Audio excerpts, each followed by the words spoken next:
জানে সে তার কিসে। তার ছিল এক ছাগল ছানা, ছাগলের কি গজায় ডানা। একদিন তার ছাদের পরে, ছাদ কোথা হে টিনের ঘরে, বাগানেরা কুলে মালি, মালি নয় তো মেহের আলী। মনে সুখে গাইছে বেহাগ, বেহাগ তো নয় বসন্ত রাগ। থাও না বকে এসেছি, আচ্ছা বলো চুপ করেছি।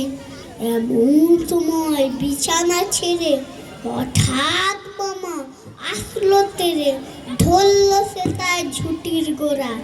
কোথায় ছুটি টাকে বলা, হোক না দেবো, হোক না দেবো তোদেরকে। লজিজা মুখ থেকে ধরবো, ধরবো টুটি করে, পিটবো তোমার মুন্ডু ধরে। কথার ওপর কেবল কথা, এখন বাপু পালাও কোথায়।